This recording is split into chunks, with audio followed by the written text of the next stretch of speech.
विहान बजाज का ऐसा हाल किसने किया था, ये तो आप लोग समझ ही गए होंगे। बिल्कुल, ये सब नक्श ने किया था। और क्यों किया था ये भी आप सभी को पता है, लेकिन नक्श ने ये किया कैसे? अगर आपको याद है तो नक्श ने अपने दादाजी के सामने दो डिमांड्स रखी थी। एक डिमांड ड्रीम लवर नेकलेस की थी और दूसरी डिमांड नक्श ने अपने दादाजी को व्हाट्सएप की थी। उस दूसरी डिमांड में लिखा था, अंजी कॉर्पोरेशन का एक मेजर इन्वेस्टमेंट कम पार्टनर है विहान बजाज। मैं उसे जल्दी से जल्दी बैंकक्रप्ट होते हुए देखना चाहता हूँ। उसे पता चलना चाहिए कि उसने किससे ऑफेंड किया है। नाम डिस्क्लोज नहीं होना चाहिए, लेकिन मेरा काम हो जाना चाहिए। यही वजह है कि अब विहान के पास कुछ भी नहीं बचा है।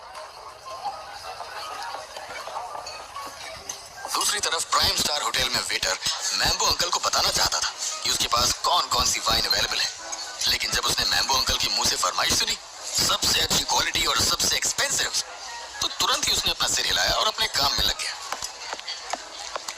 अरे रुकिए जनाब, अभी तो पार्टी शुरू हुई है। जब सभी टेबल पर वाइन पहुंच गई तो मैम्बो अंकल अपनी कुर्सी से उठे और अपने जाम को ऊपर उठाते हुए बोले, चलो लेट्स हैव अ टोस्ट। ज़ावरी खानदान की सक्सेस को मिलकर सेलिब्रेट करते हैं। आज कोई भी यहाँ से सोबर नहीं जाना चाहिए। Let's party time guys. Mambo uncle की बात सुनकर सभी लोग अपने अपने हाथ में वाइन का ग्लास लेकर कुर्सी से उठे और चीयर्स करते हुए मैम्बो अंकल को कांग्रेचुलेट करने लगे। ज़ावरी खानदान में मैम्बो अंकल की इमेज बहुत पावरफुल थी और यही वजह थी कि सभी उनकी बातों में आ जाते थे। इस समय इस सेलिब्रेशन पार्टी की असली हकदार अनिका को कोई भी नहीं पूछ रहा था। वो काफी अकेला महसूस कर रही थी, लेकिन इससे ज़ावेरी खानदान को कोई फर्क नहीं पड़ रहा था। शराब का सिलसिला चलता रहा और डीजे वाले बाबू ने पार्टी में 4 चांद और लगा दी। करीब 1 से 1.5 घंटा नाचने के बाद ये पार्टी अपने चरम पर जा पहुंची। मैम्बो अंकल ठीक से खड़े भी नहीं हो पा रहे थे। उन्हें सब कुछ ब्लर्ड नजर आ रहा था, लेकिन उसके बाद भी उनके थिरकते हुए कदम रुकने का नाम नहीं ले रहे थे। तभी मैम्बो अंकल ने अपने वॉलेट से कार्ड बाहर निकाला और वेटर को थमाते हुए कहा, ये कार्ड लो और इस कार्ड से सारा बिल पेमेंट कर दो। ओह माय गॉड, ये तो स्विस बैंक का गोल्ड कार्ड है। किसी ने उस कार्ड को पहचान लिया जो मैम्बो अंकल ने अपने वॉलेट से बाहर निकाला था और सरप्राइज टोन के साथ जोर से चिल्लाते हुए सभी का ध्यान उस कार्ड की तरफ अट्रैक्ट किया। जब मैम्बो अंकल के करीबी लोगों की नजर उस कार्ड पर पड़ी तो वो भी पूरी तरह से शॉक्ड रह गए थे। स्विस बैंक का कार्ड वो कार्ड है जो हर किसी के पास नहीं होता। इस बैंक का बेसिक से भी बेसिक कार्ड होने के लिए आपकी पर्सनल एसेट्स की वैल्यू 5 करोड़ होनी चाहिए। सिल्वर कार्ड के लिए आपकी पर्सनल एसेट्स की वैल्यू 10 करोड़ होनी चाहिए और गोल्ड कार्ड जो मैम्बो अंकल के पास है उसके लिए आपके पास 15 करोड़ से ज्यादा के पर्सनल एसेट्स होने चाहिए। वैसे तो मैम्बो अंकल का टोटल एसेट 30 करोड़ है, लेकिन उसमें कई चीजें शामिल हैं जो स्विस बैंक की रेगुलेशंस पर खरी नहीं उतरती। इसलिए इस गोल्ड कार्ड को पाने के लिए मैम्बो अंकल ने 3 साल तक पैसा बचाया और उसके बाद 15 करोड़ रुपए उस बैंक में डाले, तब जाकर उन्हें ये कार्ड मिला। ये सब कुछ मैम्बो अंकल ने इंडिया आने से पहले ही किया, जिससे यहाँ आकर वो सभी के सामने हीरो बन सके। और देखिए, उनका एक एक आइडिया आज काम करता हुआ दिख रहा था। मैम्बो अंकल की नजर मिस जूली पर पड़ी जो ठीक उनके बाजू में खड़ी हुई थी और उसे देखकर उनका दिल काफी प्राउड फील कर रहा था। देसाई परिवार की डेप्यूटी प्रेसिडेंट के सामने उन्हें एक अच्छी खासी अपॉर्चुनिटी मिली थी जिससे वो शो ऑफ कर सके, और यही तो वो कर रहे थे। दूसरी तरफ जब मिस जूली की नजर मैम्बो अंकल के गोल्ड कार्ड पर पड़ी तो वो भी लगातार मैम्बो अंकल को देखने लगी थी। मिस जूली के पास स्विस बैंक का सिल्वर कार्ड था जो गोल्ड कार्ड से एक पोजीशन नीचे था। एसेट्स के मामले में मिस जूली के पास कोई कमी नहीं थी, लेकिन इसमें देसाई परिवार के बाकी लोगों का भी हिस्सा था। वैसे तो मिस जूली ने लोगों के सामने कह दिया था कि वो ड्रीम लवर नेकलेस के लिए डबल पैसा भी देने को तैयार है, लेकिन असल में उसे अपने डैड से फंड्स मांगने पड़ते। जब मैम्बो अंकल ने देखा कि मिस जूली लगातार और बार बार उन्हें ही देख रही है तो वो और भी ज्यादा एक्साइटेड हो गए और अपनी अमीरी दिखाते हुए बोले, बेटा सारे टेबल्स की बिलिंग कर दो। जो भी खर्चा है वो इस कार्ड से पेमेंट करो। बस उस टेबल को छोड़ दो, उससे मेरा कोई लेना देना नहीं है। मैम्बो अंकल ने जिस टेबल की तरफ इशारा किया वहां दरअसल नक्श बैठा था। क्योंकि नक्श का स्टेटस ज़ावेरी खानदान से मैच नहीं करता था, इसलिए उस टेबल पर अमीर लोग नहीं बैठे थे और जो भी बैठे थे उनका स्टेटस थोड़ा सा लो था। मैम्बो अंकल आसानी से उन लोगों को ऑफेंड कर सकते थे क्योंकि उनसे उन्हें कोई खतरा नहीं था। नक्श ऐसे है ना तुम्हारे पास? अब ये मत कहना कि तुम आज की पार्टी का बिल भी खुद से नहीं भर सकते हो और तुम्हें इसमें भी अपनी बीवी की जरूरत पड़ेगी। शातिर मुस्कान के साथ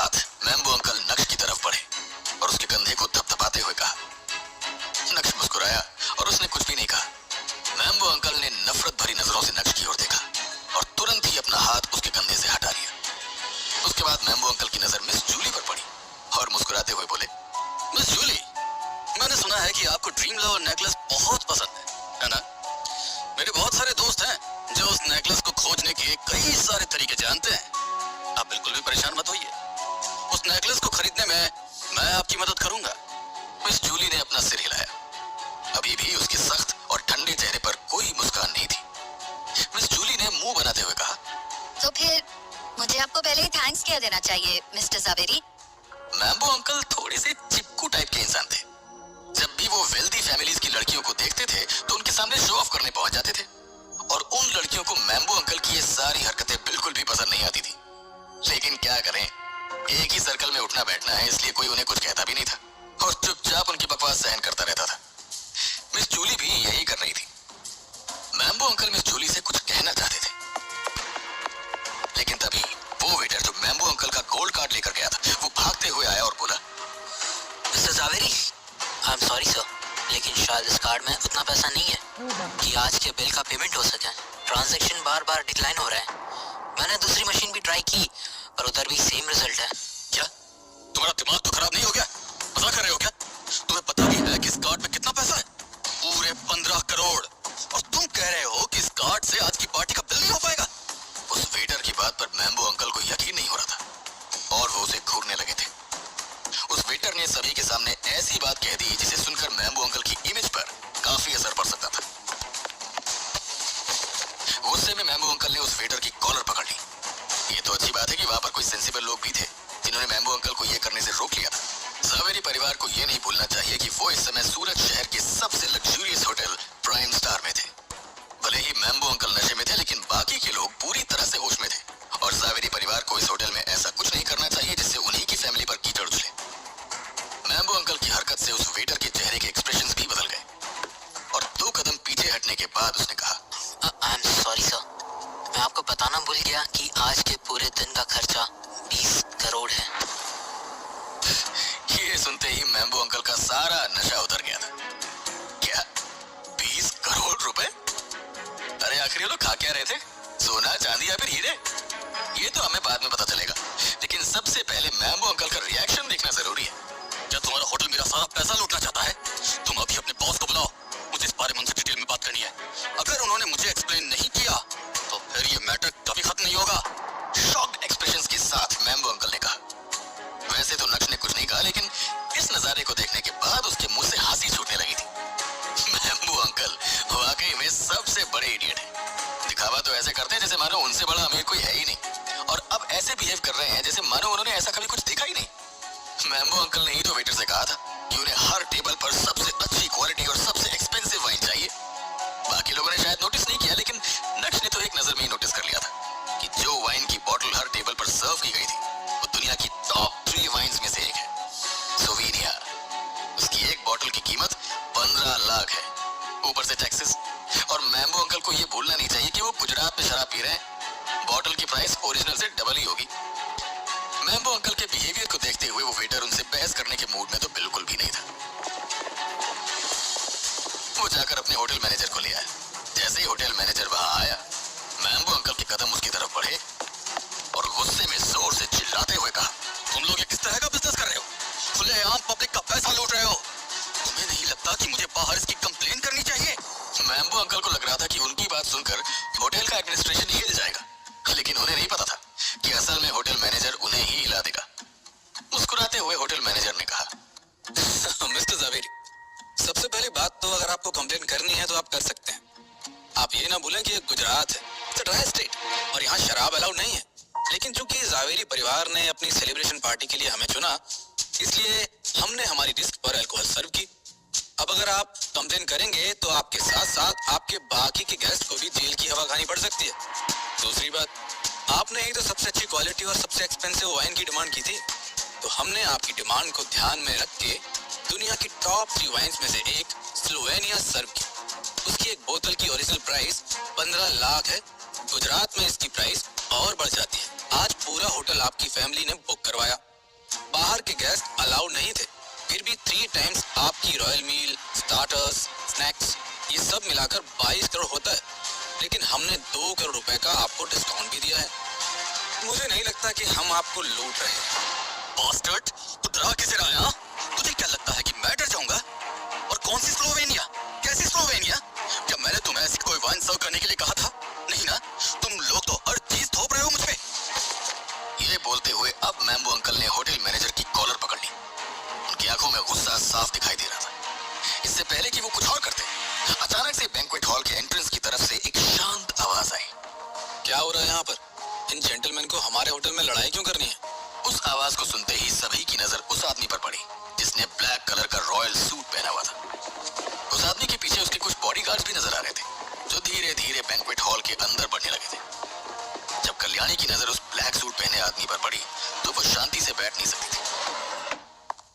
वो अपनी जगह से उठी और उस आदमी के सामने जाकर मुस्कुराते हुए बोली, मिस्टर पटेल, आपको देखकर अच्छा लगा। माफी चाहती हूँ। ये मेरा लड़का है जिसने थोड़ी ज्यादा पी ली है और आपको तो पता ही है कि पीने के बाद क्या क्या होता है। कुछ नहीं, फालतू की बकवास कर रहा है। आपको इस मामले में पढ़ने की जरूरत नहीं है, मैं इसे हैंडल कर लूंगी। कल्याणी के मुंह से निकले शब्द ज़ावेरी परिवार पर किसी रॉकेट की तरह गिरे। किसी को भी यकीन नहीं हो रहा था कि कल्याणी ने पहली बार मैम्बो अंकल की साइड नहीं ली और उस आदमी से माफी मांगी। ये देखकर सभी के दिल में कुछ कुछ होने लगा था। मैम्बो अंकल की हरकत की वजह से सिर्फ कल्याणी को ही नहीं बल्कि पूरे ज़ावेरी खानदान को नीचे झुकना पड़ गया और इससे ज़ावेरी खानदान के लोग बिल्कुल भी खुश नहीं थे। आखिर कल्याणी के नीचे झुकने की वजह क्या थी? क्या इसके पीछे भी कल्याणी की कोई चाल थी या फिर वो आदमी वाकई में कोई बिग शॉट था? अब मैम्बो अंकल क्या करेंगे? क्या मैम्बो अंकल बिल भरने के लिए तैयार होंगे? लेकिन बिल का पैसा कौन भरने वाला था? क्या इस मामले में अब नक्श और अनिका फंसने वाले थे? जानने के लिए सुनिए इंस्टा